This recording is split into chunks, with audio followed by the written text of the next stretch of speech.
Karyn Page with us today from the Kansas Global Trade Services. She's going to talk to us a little bit about exports and basically just wanted to give you a better idea of the realm of what transportation touches in this region. So with that, Karyn. Thank you, Phil, and I'm really glad that you invited me here today because I think we might have come to a really rowdy meeting.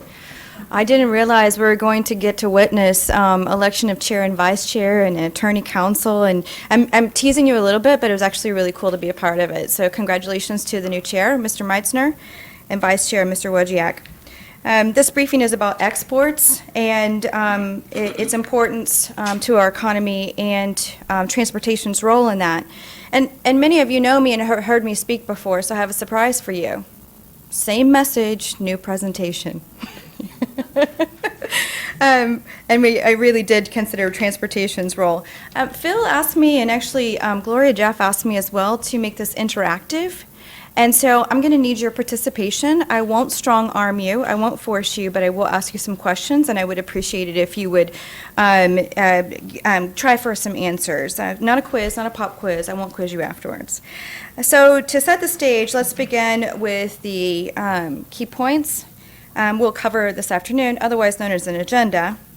So I'm going to go over the importance of exports to us, meaning in the Wichita metro and the region, how companies grow through exports, and the role of transportation. To begin, the underlying foundation, what is an export? And that's a question I'm posing to you. Can anyone tell me what an export is?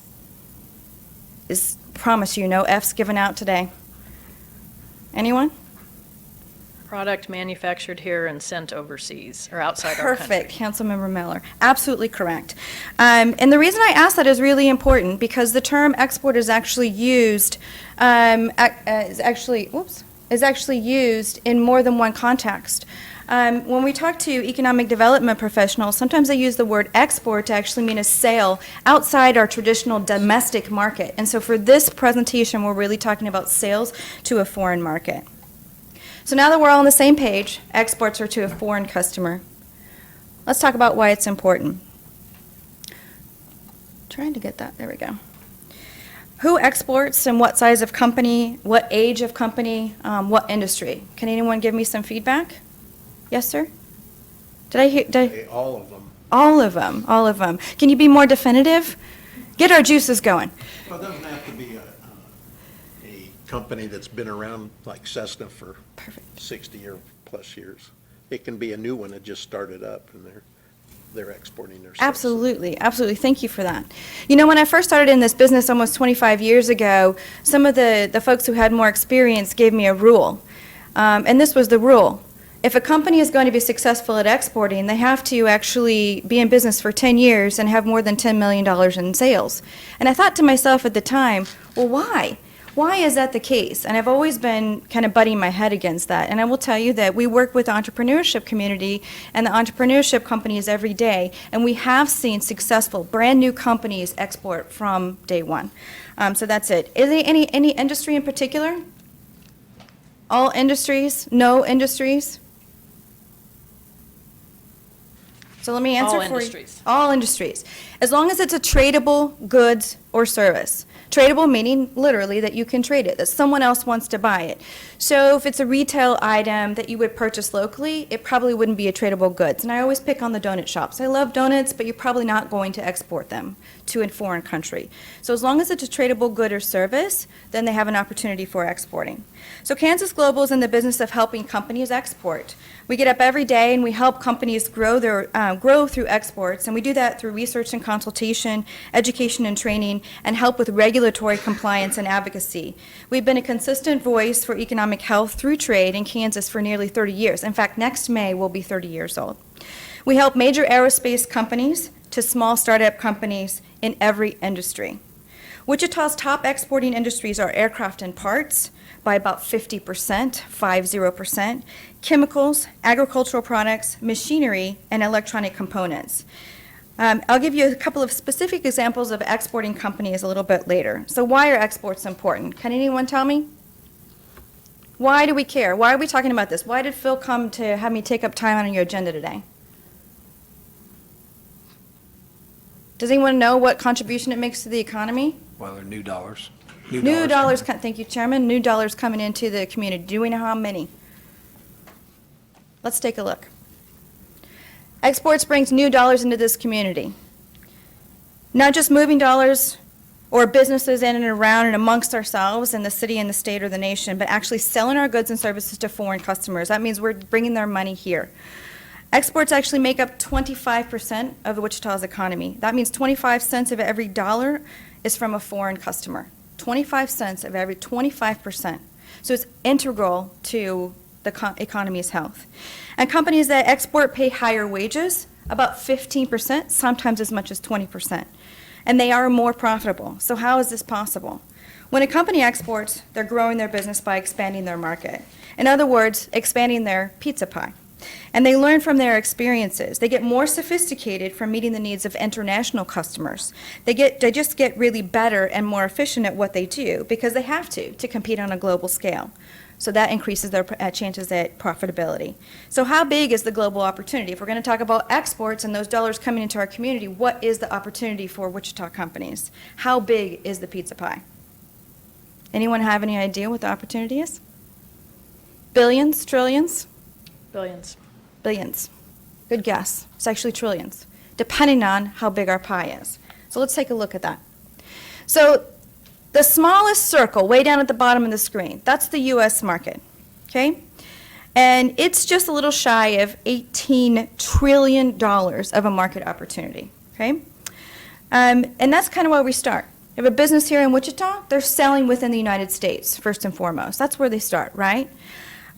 When they get pretty good at that, they might start getting inquiries from overseas. And many companies start by exporting to our neighbors in North and South America. This market is worth an additional $8.9 trillion. So then when you look at North America and South America as a whole, including the United States, you're at almost $26 trillion. When we look at the market size, we're looking at a market opportunity. We're not just looking at the size of the market. We're actually looking at what potential buyers may be there. And a good indicator of what buyers may be there is to look at the number of middle-class consumers. So when you look at the North American market, by 2030, economists estimate that there are going to be 400 million middle-class consumers. So take a look at the largest pizza pie. The entire global economy is worth almost $77 trillion right now. The size of the global middle class will increase from 1.8 billion, as it was recorded in 2009, to 3.2 billion by 2020, almost doubling of size, so that's just a few years from now, and almost 5 billion by 2030. This is our future. This is how we save our economy.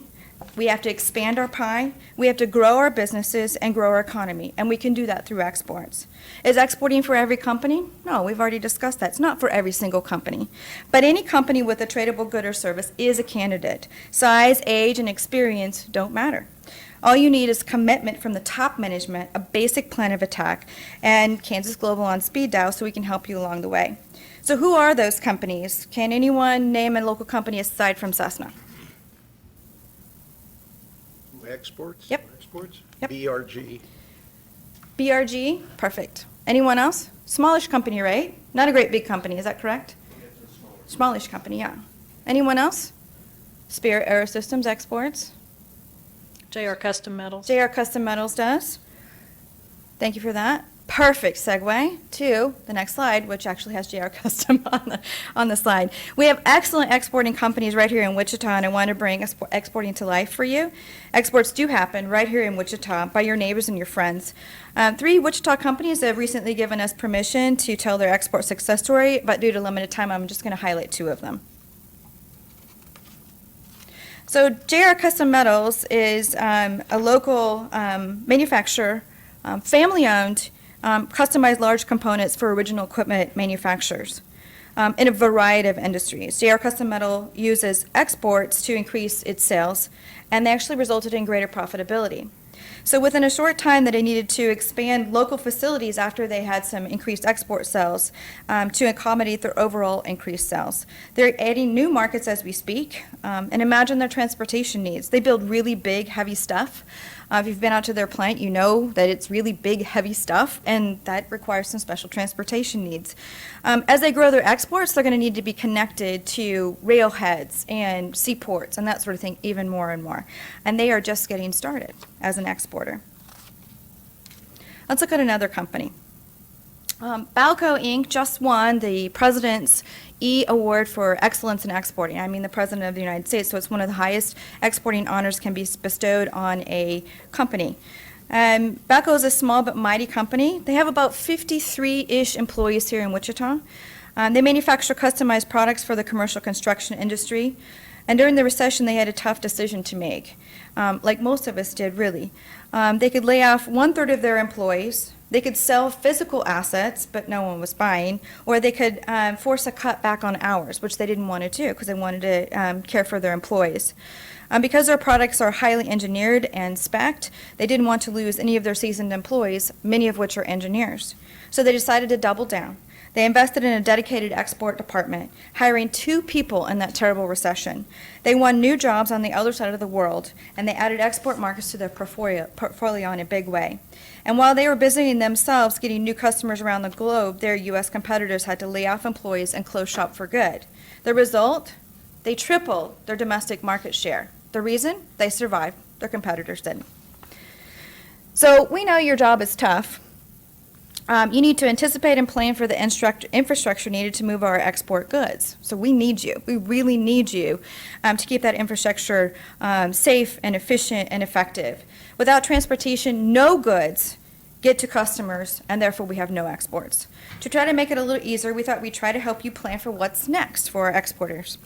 We're going east to the emerging markets. The west is already our playing field. Why? The emerging markets are actually the most alluring markets, and they share some basic attributes like rapid growth relative to developed markets.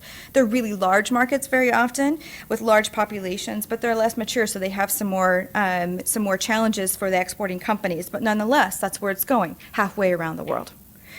Since a picture is supposed to express 1,000 words, let me show you one of my favorites to illustrate why emerging markets are the next frontier for our exporters. Here's what Shenzhen, China, looked like in 1980. I don't know if you can see that picture very clearly, but there's a lake and there's mountains in the background, there's beautiful trees. It kind of looks like Switzerland a little bit to me. So can anyone guess the population today? 15 million, thank you. It's 15 million. This is what it looks like today. This is what it looks like when an emerging market is on fire and is growing, okay? A last story to illustrate how our market has been globalized. I'm sure most of you are familiar with Cyber Monday and may even take advantage of the sales by purchasing online the Monday after Thanksgiving. You all know that, Cyber Monday? On 11/11 of 2013, a day called Lonely Hearts Day in China, Alibaba, the kind of Chinese Amazon, changed what used to be an official holiday for lonely singles into the largest online sales day in the world. On Singles Day, in 2013, they saw $5.75 billion in online payments, which was 2.5 times the total for American retailers in 2013 on Cyber Monday. Let's take a closer look at Wichita's export markets. Wichita's top export markets are Canada and Mexico. Those are our neighbors, of course, to the north and the south. China's our third largest, and then UK and Japan. We look at the rest of it, kind of Europe for the most part, with Korea thrown in when we look at the top 10. All over the world, basically. They're going all over the world. What modes of transportation are used? Of course, truck. And rail and seaports, everything to get that product from the middle of the United States to all over the world. But I want to share some general information about geography, trade, and the effect on transportation modes that a company chooses. Roughly 23% of world trade occurs between countries that share a land border. So that explains the number 1 and number 2 markets being Canada and Mexico for the United States. And this is dominated by surface modes like truck, rail, and pipeline, with perhaps only 10% of trade going via air or ocean. For trade with non-adjacent partners, nearly all merchandise trade moves via ocean and air modes. Bulk commodities like oil or iron ore, coal, grains are shipped almost exclusively via an ocean cargo, and bulk cargoes constitute the majority of international trade when measured in terms of weight, but are a much smaller and shrinking share of trade when measured in value terms. This means Wichita needs to connect our landlocked region with airports, rail hubs, and seaports as efficiently as possible for our exporters. So let's pretend we are Balco. Balco needs to access the biggest pie, the world market. Remember, they're selling all around the world. Recall that they manufacture items for use in commercial construction. And because I can describe it fairly easily, let's pretend they're exporting one of their inset floor mats to the Middle East, which they do. What transportation modes do they use, and what ports? Does anyone know how they get that product all the way to Doha? Truck first, okay? Probably then rail, could be rail, depends on the size of the shipment, truck to a port. It has to get, probably because the size of those and the weight, they're not going to use air. They're probably going to use a ship to get there. So transportation modes allow Balco to get their goods to the biggest pie. That keeps them in business, it keeps them growing, and it keeps their employees on the payroll. Because Wichita is landlocked, most exporters use truck transport to access railhead, usually in Kansas City or a seaport. Houston is a big one, or it could be one of the east or west coast, again, accessing by truck or rail. This adds cost to the product because they have to move it to the cheaper modes of transport, in other words, rail and sea. The lower the total shipping cost, the cheaper our company's exports. So this is the relationship. Transportation affects the global competitiveness of our exporters. This makes them more competitive if they can access cheaper transportation costs. So the more we can do to help them minimize those costs by connecting them most efficiently to the railheads and seaports, the easier it will be for them to sell more to foreign customers and grow our companies. So let's wrap it up. In review, why do we want more companies to export? Come on, you guys, I know I'm not that boring. Yes, sir. Yes, sir, Commissioner Peter John. Money, money, money. It's a beautiful answer. It's a beautiful answer. Anyone else? More profitable, right? So again, the money, but it brings more money here. It makes companies more profitable. They usually pay their employees more, which means more money is coming into our community than just the actual sale. Where do they export? Where do our companies export? Everywhere. Everywhere. Perfect. Absolutely everywhere. And what connects them to the bigger pizza pie? Transportation. Thank you for participating. So let me conclude this for you. Here's your key takeaways. You absolutely got it. Thanks for your attention. Export just about the only deal we've got. Exports are key to U.S. competitiveness and the best solution for your Kansas companies to grow in this really sluggish economy. We are collaborating with leading organizations in Kansas and to continue building an ecosystem of export support for Kansas companies. And I would love to work more closely with WAMPO and this body on efforts to support exports for Wichita companies. If there's anything that we can do to help you in your endeavors, we'd be happy to do our very best. And if I am allowed to take questions, I'd be happy to at this time. Thank you.